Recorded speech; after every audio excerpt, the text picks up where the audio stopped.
Hello and welcome to the Front Row Back Row podcast. My name is Dr. Owen Campbell. I am the owner of Simplify Motion Physical Therapy in Phoenix, Arizona. And with me, as always, is Dr. Brian Wolf. He's the owner of Evolution PT and Fitness in Connecticut and Long Island. And we have a guest today. He's Dalton Lano. You might know him from the PT CoffeeCast or the Movement Physios and Wellness, I believe. I got that right? Wellness, performance, it's all the same. Yeah, he's got Yeah. two clinics up in Hamilton, Ontario, or the Hamilton, Ontario metro area. I didn't ask you before, but please tell me you're a Buffalo Bills fan. So I'm not a Buffalo Bills fan. Brian wins again. I grew up in just outside of Detroit, so I'm a Lions fan. So I've suffered like Bills fans for a while, and then last year was great, but also sad. It's a whole thing. I haven't talked about that game yet still. So Brian's a Jets fan, so we're always happier than Don't worry, man. Don't worry. Exactly. We're in the same pain boat, but your recent success has made me jealous more than anything. Yeah. So today, the really cool thing about having Dalton on is obviously he's a fellow podcaster, and you guys should all check that out at the PT Coffee Cast. But also, he has a business that he's developed in a pretty unique way, especially one that I wouldn't really consider as a way of doing it, but a very cool story in how he did it. So we're going to get into a little bit of that with him for our listeners who really want to kind of dive into, hey, maybe I'm starting a business, or I want to, develop my business in a new and unique way. So I think he'll be really interesting to have that and get some of your discussion on what you've been doing with the movement. And then, as always, this podcast, I suck at these, is brought to you by PhysioGrowth. PhysioGrowth is your pathway to a thriving PT practice. We mentor physical therapists to boost income and build successful businesses. Start your growth journey at our website in the description. Don't make me read it. Nice. So, yeah, we're eventually going to actually record these and clip them in, but I think I'd rather fail. So anyway, Dalton, so tell me about the movement, man. How'd you start this? Yeah, for sure. A note on the reads, don't worry, that'll get better. I've been doing a lot of podcasts now. We've done over 100 something episodes on the PT Coffee Cast, and I'm the guy that always intros it, does all that stuff. And when we first started, it was a nightmare. And now it's honestly, after you do it so much, it's it's in your dreams. I can rehearse all of it. It's so it'll get better, man. No worries on that. But yeah, the movement. So myself and one of my business partners now, Will, we started the movement, call it brand, when we were in physio school. So that would have been probably 2017. We launched an Instagram page called the Movement, and it was kind of out of a little bit of frustration with what we were not learning in physio school.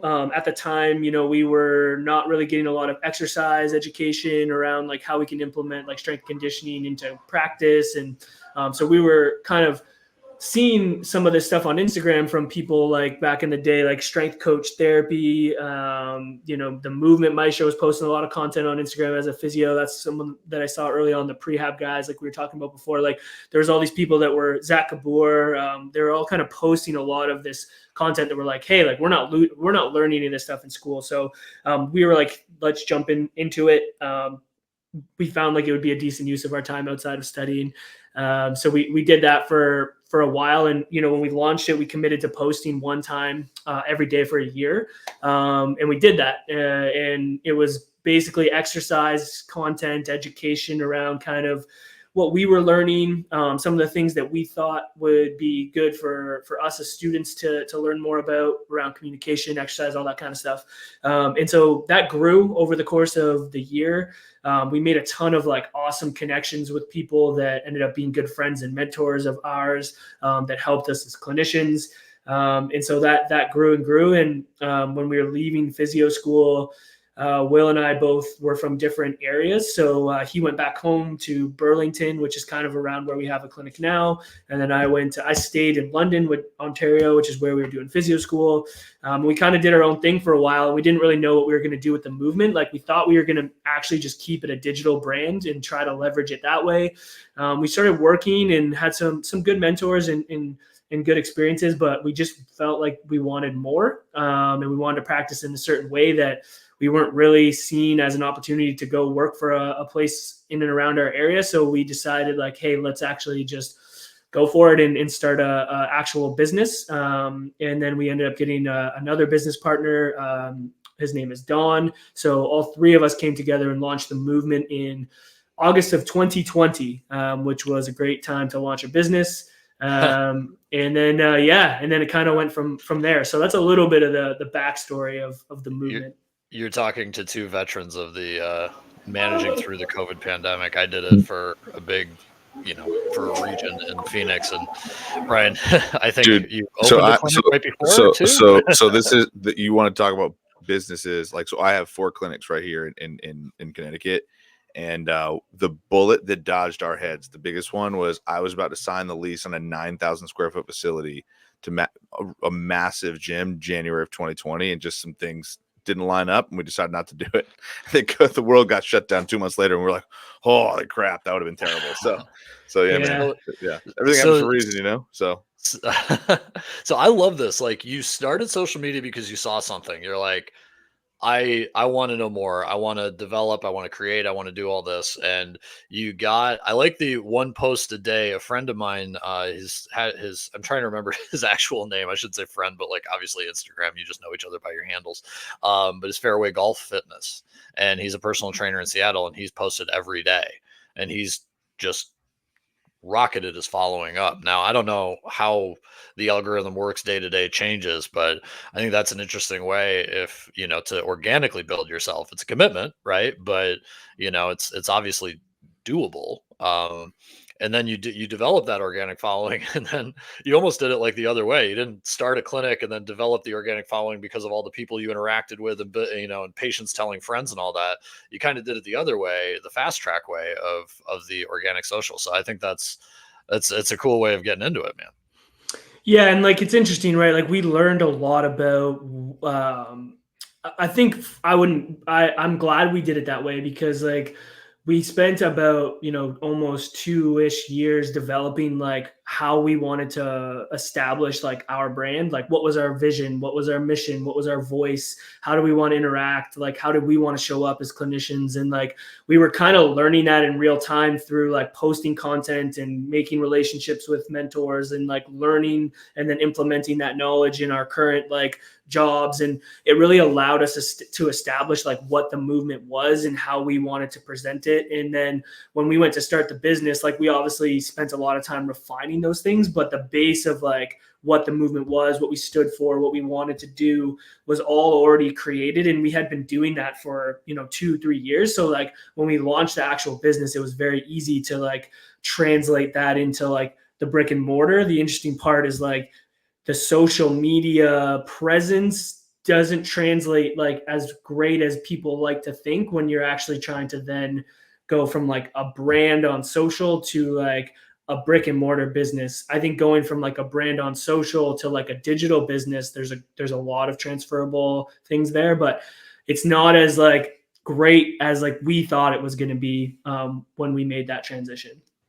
That's this is something that, well, it's interesting because it's something that we've talked about on this podcast, and we've talked about it kind of in our mentorship groups. And so I've told people there's 4 ways really to like get more clients, right? And this is in the digital age, but also in the brick and mortar. And I'm wondering if like you kind of ran into this, but I tell people there's content, right? You can create content and do that kind of stuff. You can pay for advertising, you can create referral partners, or you can cold call people, right? Like, those are the 4 major ways you can kind of basically get leads and get people in the door. I would imagine, but I'm curious to hear, I would imagine the biggest problem is when you're creating a local brand, like a brick and mortar, you're looking for people within a specific radius. So distance is always like an obstacle for like an objection that people would have to overcome. Whereas content and social media, you probably have followers, 30,000 followers, but they're all over the planet, right? So like, imagine that's where you should probably, when someone thinks, oh, I have 30,000 followers, to your point, that's awesome. And you can leverage on the digital side when that objection is not, hey, I'm in your door, right? Or I can go right in your house. So versus obviously the market changes when you got to have people come to you. So I'm assuming that was probably the problem, correct?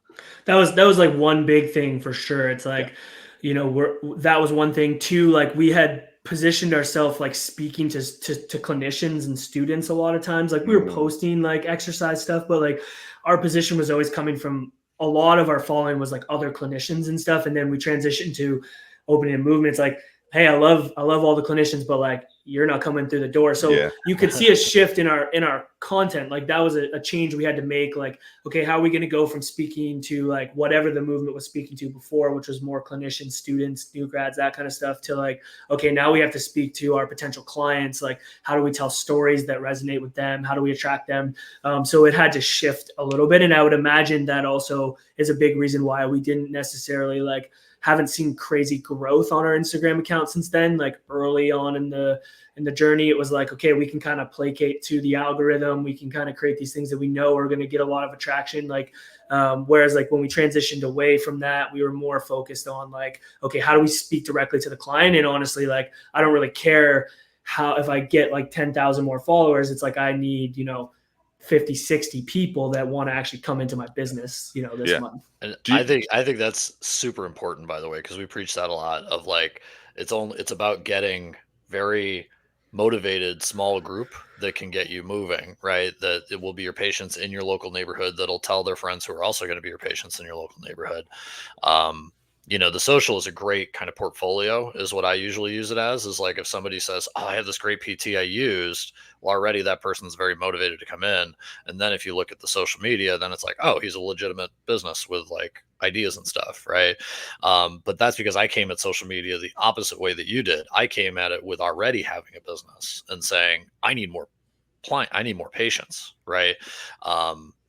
So I don't want to say follower count's deceiving, because obviously you got a lot of people that really look at your stuff. You have a huge following, but for any new clinician out there who's like, oh crap, I don't even have an Instagram handle, right?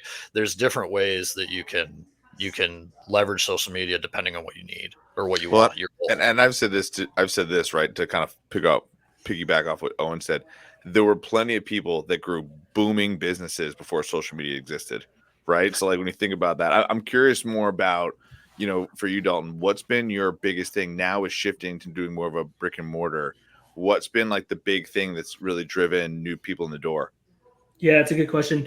I would say a lot of it has been just like local marketing like a lot of in-person, like we would do a lot of in-person events, seminars where we're actually bringing people into our space, like collaborating with, people that we want to work with. So, CrossFit gyms, running groups, like we would kind of go to the people that we wanted to work with. So I would say that is probably the biggest thing that drives a lot of people to be more aware of who we are in the community. And then like obviously referrals are our number one thing. So like what we've noticed is like when we get people to come in our doors and they come here, they have an amazing experience. And that's something we put a lot of emphasis on, and like we provide a ton of value, and then they refer a bunch of people to us. So like that's a big driver of a lot of our leads now, especially as we're slowly getting more into like we're like 4 years into the business. So that's like compounding now. I will say though, like, we still use social organically to more highlight who we are, show people what we do, give them a peek inside like what we're about. So it's very clear that like when they come on our page, like you're probably not coming here to get ultrasound. Like you're very much going to find like you're coming here to work, to exercise, to be educated, to learn, to push yourself, that kind of stuff. Like, so we really use social as a way to show people that. And then we still get some organic, like obviously leads through social, but it's not as much as we thought it was going to be when we had first started the business. And then we do a bit of paid ad stuff, but to be honest, not a whole ton. Gone through that a little bit, played with it myself. Like I'm not great at it in terms of like executing on it. So we've gone back and forth with working with some people on helping us with that aspect of things. But that is like a smaller part of it. Cool. Yeah. Cool. Well, I mean, ultrasound and heat and shockwave therapy, that's not your thing. It's eStim, not your deal. Yeah. You're not gonna find that here. We just said, hey, we're not even gonna have any of that stuff in our clinic. So that like there's no way that could even happen. It's just like, hey, we don't even have that. Like you know how many broken ultrasound machines I've seen in my career? Yeah. Every single one, because I tell everyone it's broken. I literally did my first ultrasound so I also consult with New York City Football Club, the MLS team, and so I did my first ultrasound in like 8-9 years the other day, and I was like, I don't even think I've handled one of these in a hot minute, right? So that's pretty fun. We don't have any better clinics here. That's pretty fun. Yeah. Well, that's awesome. And so I love that, you've done that. I love that the thing that I'm getting, because of course, I just started my mobile practice out of the back of my car, no cash on me, like no investment, nothing. It's just like we'll go from one job to the other and praying the first few months work out, right? And to kind of see how you developed your brick and mortar, right, is pretty interesting, because you're saying you went to CrossFit clubs, you went to run clubs, you went to these things, but I'm assuming, did you join all of these things and then like do it for 3 months and then they eventually let you set up a tent, or was it more you just kind of showed up and said, hey, this is what we do, you vibe with it or not? Like, how'd you fill a brick and mortar clinic, right? Like, how'd you get that? Because I'm assuming, again, I want to clarify, is it mostly cash based, or are you getting a lot from, I know down here in the States we have referrals from MDs and different insurance companies and different plans. I know Canada is different, but like, are you mostly client facing cash based? Yeah, like I would say like we're a cash based equivalent to like what the US cash based looks like. Our insurance stuff works a little different than your guys, but yeah, we don't get a lot of referrals from MDs or anything like that. Like we strictly went and like made relationships with the people that we wanted to like work with. And so like to your point, like, we talk about this a bit with like our team and the mentorship that we run. And like, we look at marketing as like fostering meaningful relationships. And that's kind of how we always approached it when we first opened the business. And it was like, you got to put together a business plan, because like, that's what you have to do. And so we did that. And like, we spent a lot of time looking at like people around the area that would be people that we feel like we would jive with, that would be good fits from like a culture standpoint. And then we kind of went and did our best to make relationships. And, one of the best ways to do that is to go and meet people and participate in the community. And so like, we did a lot of CrossFit classes, we did a lot of running, we did a lot of strength training, like whatever. We would go and just like kind of insert ourselves into the community, connect, build relationships, see if it was a good fit. And then a lot of times after we kind of built that relationship up to where, we felt like this place would be a great clinic or a great person to have a relationship with, we would then be like, hey, want to do like a seminar, or do you want to do a webinar, because it was COVID at the time, like, and then we would offer them some type of value to their community that would give us the opportunity to like show our skills, our value, what we do, how we treat, all that kind of stuff. And that just was how we grew those relationships over and over. And for example, like we do have a second clinic that we opened probably about a year-ish ago, and it's inside a CrossFit gym, which is like one of the CrossFit gyms that we made a relationship with when we first opened our main HQ. So like, that's kind of how we've always approached like building these referral sources. Yeah, and that's great, because then you don't have to build out a place. You just throw a table in the gym, and then as you make revenue, you hopefully able to kind of build and build and build that way. Yeah, I mean, Brian, you could probably attest to this, but scaling businesses is not easy, especially when you're trying to do multiple brick and mortars. So that's something we're learning, but it's all about learning. So yeah, definitely, that's like the idea for sure. Yeah, but it's been a bit of a process, but overall, that's usually how we would build relationships with people. well, and learning is so important, especially as a business owner, right? When you can take somebody like Brian, who's built 5 clinics, like me, when I've had in my corporate years, when we would scale and build regions, learning from somebody is absolutely key. And we do that at Physio Growth. Brian didn't even put anything in here, so I'm just going to freeload it here. We are a mentorship group. We're pretty freaking awesome. We know business really well, and everything from head to tail, from starting it out of the back of your car all the way up to scaling to 5, 6, 7 clinics. So if you want to, I want to say give us a call, but like, we're on a podcast and we have a website. So our website is school.com/physiogrowth-mentorship-group. All right. Hey, let's just give a round of applause for that segue. That was a good segue. You're on your way to crushing the ad reads. I love it. I'm telling you, it's, oh God, only my mother would be proud. Okay. reciprocation, you know. All right. So the lovely read that I just did, Brian always gets on me because like he's like, you're actually like okay when you don't beat yourself up a million times. So I don't know. I like the Positive self-talk, self-deprecation. right, Dalton? I mean, that's the one It's thing, right? When you talk about that, like scaling the businesses and scaling the clinics, like, you know, through COVID, right? I mean, the one thing I probably would have changed when we did this was I think that scaling businesses is kind of like risk. And so like just talk crap on yourself while you're kind of growing is like not a good idea. it's I'm not helpful when taking these jumps. I'm very cocky about my ability to help people and build a business. I just am very uncocky about being able to flawlessly read a promo. I joked Dalton that my mother would be so proud that I'm the better reader here. You know what I mean? She'd be so proud of me. Yeah.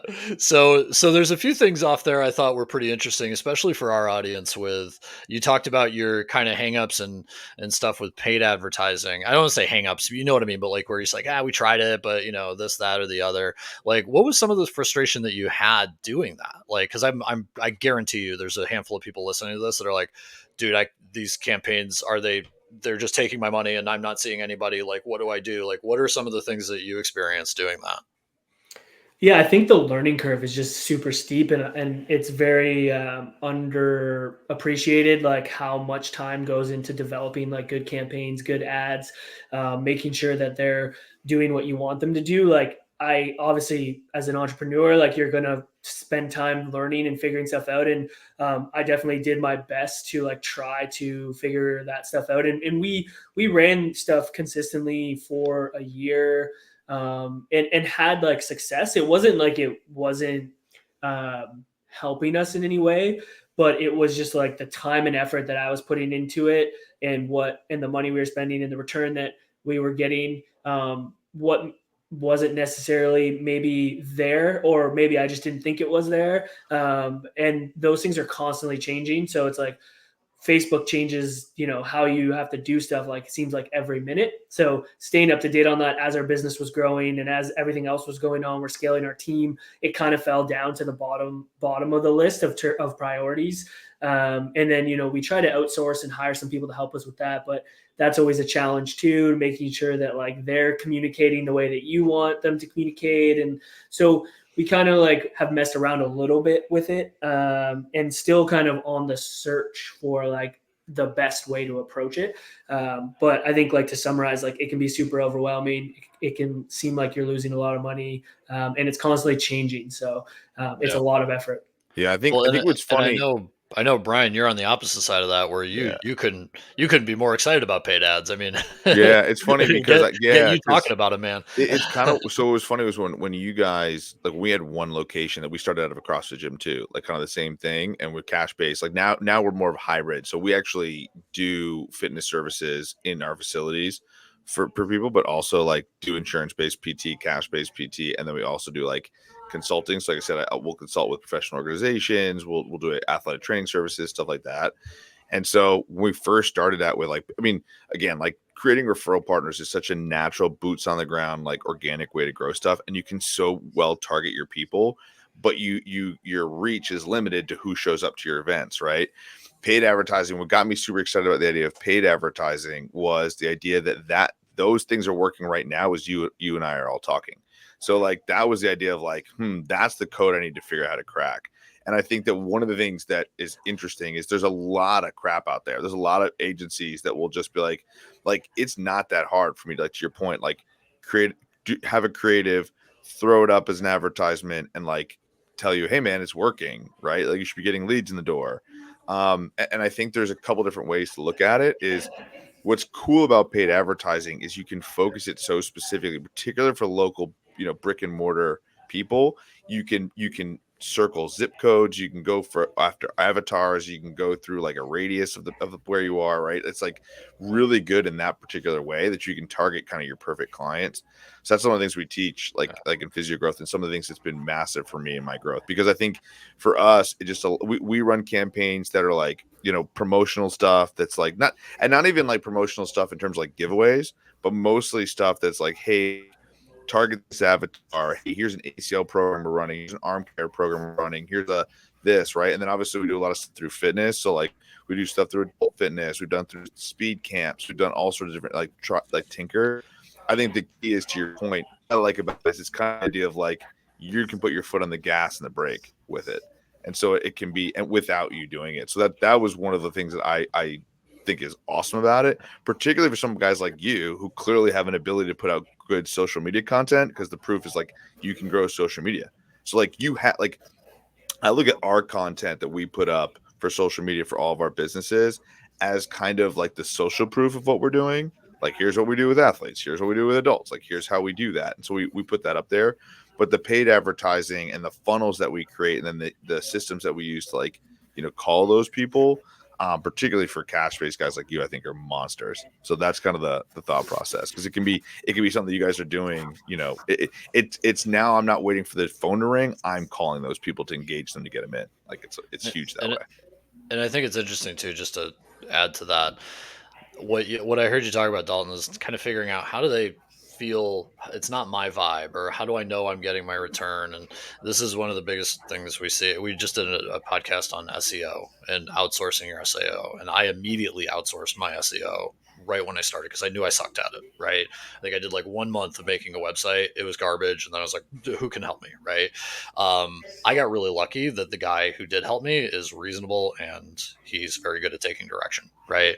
But I think that's a big challenge a lot of entrepreneurs face is you have to commit money, right? You have to commit time to doing that, to take it off your plate so you can do the stuff you want to do. So, yeah, I think that's an interesting point just for anyone listening to this, that even people with multiple clinics still have these, you got to manage another person to do their job, right? And are you getting a good return on their investment?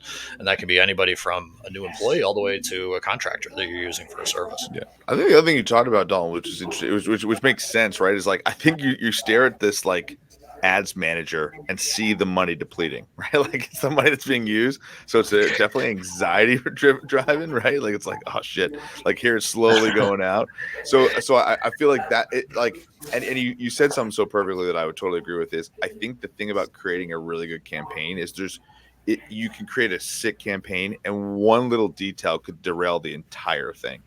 That's the thing that I've realized is it's there's a lot, to use the baseball analogy, there's a lot of ways that like to swing for the fences and strike out. That's the challenge with it, is like being prepared. I've heard from one of the mentors that I've worked with in the past is you got to be prepared to do 10 campaigns that 9 of them are going to net you 0, but the one is a monster. And I think that's like like the way that I look at it at times. And so that can be very scary when you're riding a cold streak for a while.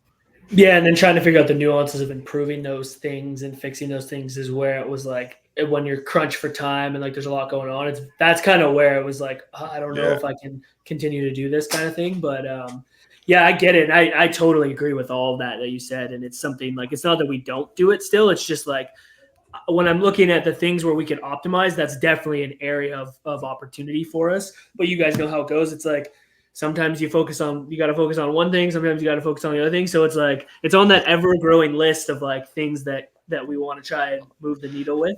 Well, speaking of that list, tell me about your mentorship, the clinical critical thinking mentorship. I know, as you described it, it's something that helps clinicians kind of learn stuff that they weren't learning before, or maybe didn't learn at school. So like, are you guys still doing that? Like what's that? Where are you at with that? Yeah, so we launched a mentorship probably closer to a year ago, and it was kind of like the continuation of like our podcast. Like when we got out of school, the podcast was something we would interview a lot of clinicians to kind of bridge the gap between what we were learning in school and what was going on in practice. That was like the initial, premise of the podcast. Then when we became clinicians, we transitioned away from that and more just like sharing our experience as new grad clinicians and what we were going through, what we were learning and how we were growing. And now as we're kind of transitioning into like starting our own business and kind of gaining more experience in practice, we're kind of taking that and imparting what we've learned as like newer grads who started a business, who are kind of trying to pursue, maybe changing the way that people view healthcare. We're trying to like then impart that wisdom on like new grads and people who are coming out and kind of teaching them a lot of the things that we found to be successful. like approaching practice. And so that's when we launched the mentorship. And we went in a different direction. Like there's a ton of great mentorships out there, around like how to do a good assessment, how to improve like strength, how to treat an ACL better. Like there's a ton of great people doing awesome stuff in that space. And we kind of went in the direction of like, hey, like we're going to teach you like how we set up our client experience. So like what it looks like when like a client comes in and how you have a conversation with them, and then how you're going to set up your initial assessment, maybe not necessarily to get all this objective information, but how do you pull out the problem and provide them with the solution so that you can show them that they need to commit to working with you for, 6 months or whatever it's going to be. So like kind of setting up those tactical things on like how to actually like do that. And then what happens after you do the initial assessment, and how you can set up like a plan for clients and make sure that they're actually going to fulfill through that plan, and kind of the tactics around how we did that here. We were sharing with students, because like we realized like, yeah, we can know all this stuff, but like if we can't sell someone on why they need to work with us and then fulfill on that, and then continue to show them how we have value to offer them, like it doesn't matter how many assessment skills I have. It's like this person's not going to continue to work with you. So we kind of tie a lot of that stuff in. We tie in like how we view sales and how we think that's a super important thing to learn as a clinician. We talk about our views on marketing and how you can grow a caseload that like fills your cup and fires you up. We talk a little bit about like how we set up our like plans with people, kind of like our 3-step framework for getting people to like work with us. So a lot more tactical from that standpoint, not necessarily like assessment based, exercise based, which is kind of funny because like when we originally started, that's a lot of what we posted about. So it's great though, because I think what you're focusing on is the fulfillment side, right? Which I think so many people, like from a physical therapy perspective, like I remember when I was sitting working with my first patients in the cash-based practice world, and like now with insurance, like I still do it, is so many people are like, oh, let's think about the goniometry, range of motion, let's think about the strength test, let's think about like the subjective stuff we got to talk about, but a lot of it is also communicating properly with the patient and the fulfillment side of that. So I love that you guys are focusing on that. Oh, we actually have never done anything on that for podcast wise. So I think that's actually like a great plug for you guys. I think is an aspect of, there's a point of getting the leads, getting the sale made, but then you also got to make sure that you like show the client the value, because the last thing you want, particularly if you're a solopreneur starting out brand new, is buyer's remorse and people ask for money back, right? So like that Yeah. stuff happens. That stuff happens if you're not doing what Dalton's talking about. That's huge. Yeah, and I just think that like as a profession, we have a lot of opportunity to like enhance that process. Like I don't think we do a good job of it, to be honest, which is like a reason why like we feel like we need to teach those skills, because like we can do little things that don't require any new clinical skills to add to your toolbox that will enhance not only like the client experience, but outcomes. Because like if people are going to commit to working with you and you're doing these little things to keep them coming back and fulfilling on the plan and going through the whole process, like we all know that is when people stay with you for the set amount of time, they're going to get better, or they're at least going to get to their goals. So a big problem is fall off and not having those people go through the full plan. It's like we need to develop those skills. And there's a lot of little things that like every clinician could do right now that has nothing to do with like learning a new exercise modification or how you're going to improve, someone's range of motion. That's probably going to benefit your clients a lot more. So true, man. And I think it's funny because when you say that, like, I actually still teach a little bit now, and like they brought me in for like a clinical administration course, actually where we go at Ithaca, right? Where we graduated. And one of the things that I explained when like going through this process, I'm like, but what are you guys doing to communicate these goals to your patients? Like the number one question I feel like anybody can ask on initial evaluation is, tell me about your goals. What's your goals with this? Right? It's like, because in that way, that's the only reason they're there in the first place, right? They have a problem. They're looking for you to solve it. Right. So they could give a shit about like, do they have 120 degrees or 135 degrees of knee flexion? They're like, my knee pain's better when I run, right? Like that's the idea behind it. Like, what's my patellar mobility? Like, what's my strength? What's my, it's like, I think that, to your point, it's the ability to communicate that, and like that I think is so key. So I love that, man. I think it's a really, really good point. It's awesome. Yeah. And like we developed like I mean, we all have to have a baseline set of skills. So it's like, it can't dismiss the fact that you need to know all of those things. Like, and you need to continue to educate yourself. And, you guys know this, like, you don't get a lot of education around strength and conditioning principles in physio school and how to apply that to clients. Like, you got to go and learn that stuff. Like, we learn that stuff and we apply that in our practice. And I think it's important, but like, clients don't necessarily care that much about that. And like, you need to take those skill sets and utilize them in treating people. But how do you then communicate to people that like you can solve their problems and you can take them through a full plan of care? And how do you set that up is like the main thing that you need to do in order to have someone go through it. So it's important to have those skills and you still need to pursue them. But I think the other thing that we talk about in our mentorship, like that aspect of stuff doesn't get talked about enough or taught enough to actually, and I think that stuff leverages physio growth more than like, again, like learning another skill set to add to your quote unquote toolbox of assessing or treating. For sure. Nice. Well, I love how you just plugged the name of our podcast, our consulting company with the physio growth in there. Oh, and if you want to take your PT practice to the next level, at Physio Growth, we guide physical therapists to financial success and practice growth. Visit school.com/physiogrowth-mentorship-group and grow your future today. Oh, look at that. Confidence with a finish. And this is the episode that you guys you take your plugs to the next level. Like Owen, from this point on, you're just gonna nail them. I'm gonna have like full makeup. So like the YouTube channel, they're gonna be loving it. Everything's gonna be perfect. Full transparency. School is sick, and I love the way we've set up this group. We got to come up with a website just to say that so we can get you to the school group. That is really because that is a brutal part of the read. And then Dalton, how can listeners of this podcast find you? A good way to get to you and your clinic, but also your mentorship program. Yeah, so like the movementphysioandperformance.com is like our website where you guys can check out like our clinic stuff. At the Movement PTs is our Instagram page for the clinic, and then for like mentorship podcast stuff.